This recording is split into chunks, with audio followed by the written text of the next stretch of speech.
Perkenalkan, nama saya Andi Rahman dengan NPM 718411880 dari Fakultas Hukum Universitas Wiraraja. Di sini saya akan mempresentasikan hasil dari proposal skripsi yang berjudul Evaluasi Pelaksanaan Kebijakan Otonom Daerah, Studi Kasus Infrastruktur Fasilitas Kesehatan di Kepulauan Kanyang, Kabupaten Sumeneb, di daerah saya sendiri. Untuk yang melatar belakangi saya menggali kasus ini dikarenakan dari beberapa dekade atau beberapa tahun untuk fasilitas yang berada di Kepulauan Kanyang itu tidak ada yang namanya perkembangan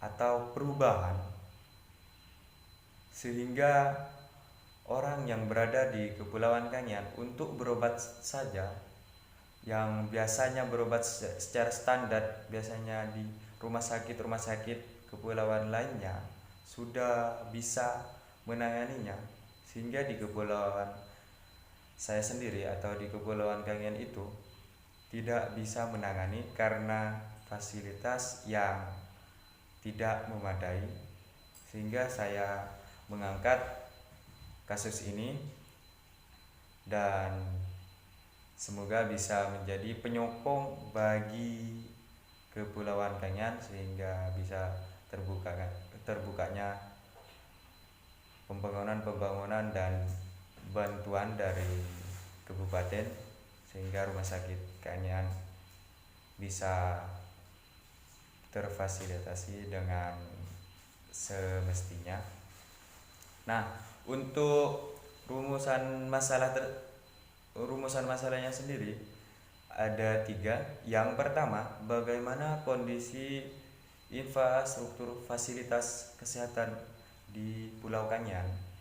Dan yang kedua, faktor-faktor apa saja yang menjadi penghambat pelaksanaan kebijakan pembangunan di kepulauan, khususnya di Kepulauan Kanyang. Dan yang ketiga, bagaimana langkah kebijakan upaya pemerintah Kabupaten Sumeneb dalam pemerataan infrastruktur kesehatan di Kepulauan Kanyang. Itu dari rumusan masalah. Dan untuk tujuan penelitian ada 3 juga. Yang pertama, untuk mengetahui faktor apa saja yang menyebabkan tidak meratanya pembangunan di Kabupaten Sumeneb, khususnya di Kepulauan Kanyang. Yang kedua, untuk mengetahui langkah kebijakan pembangunan pemerintah Kabupaten Sumeneb di wilayah kepulauan.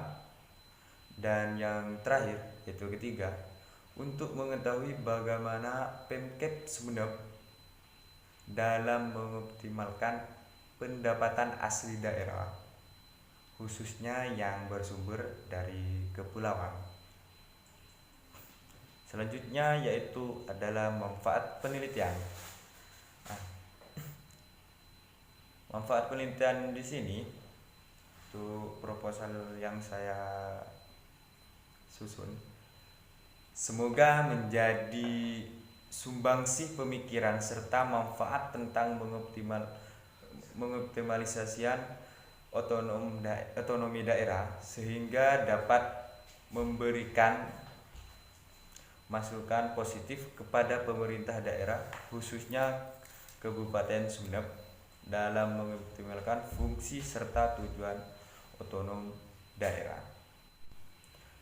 Jenis dari penelitian ini adalah jenis penelitian kualitatif yang dilakukan secara setting alamiah tanpa adanya intervensi dari penelitian ini atau pemasukan dari data-data yang saya gunakan.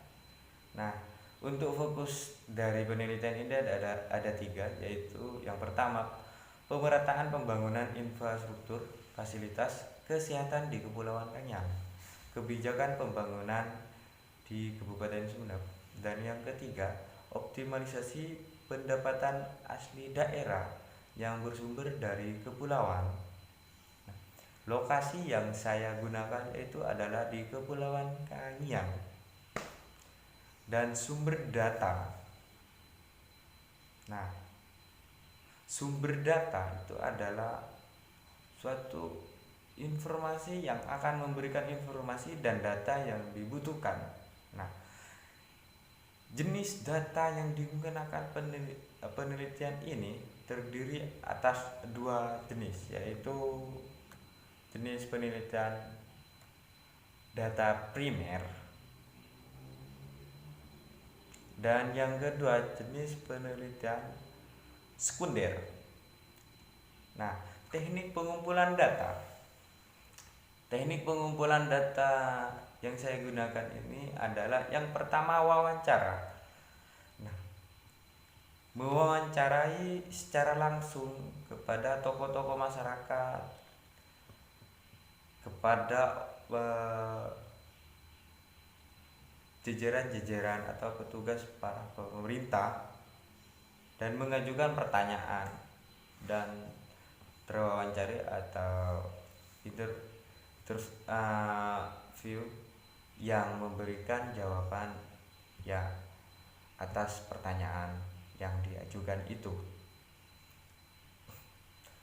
Dan selanjutnya adalah pengamatan atau bisa dikatakan observasi. Cara mendapatkan data dengan melalui pengamatan yang dilihat secara langsung dan mencatat secara sistematis atas kejadian atau fenomena yang akan diteliti. Dan yang ketiga adalah dokumentasi. Dokumentasi itu adalah memotret atau gambaran hidup dari apa yang terjadi, serta foto, video,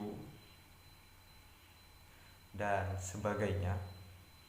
Teknik analisis data yang saya gunakan itu adalah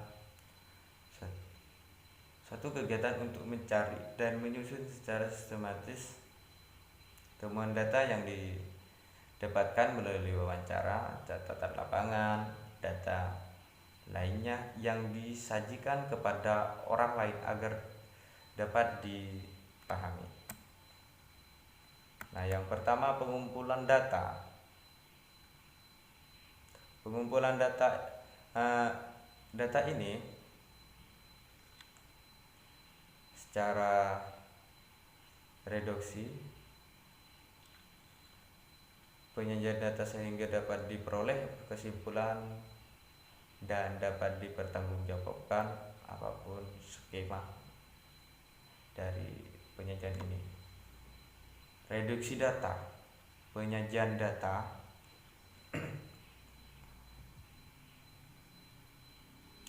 penarikan kesimpulan. Nah, dan yang terakhir adalah keabsahan data, yaitu pembuktian data-data atau pencocokan data-data yang didapatkan dari pengamatan yang sudah dilontarkan tadi di atas. Nah, sehingga data-data yang kita sampaikan bisa dipertanggungjawabkan sesuai dengan apa yang disampaikan. Terima kasih. Sekian dari saya. Wassalamualaikum warahmatullahi wabarakatuh.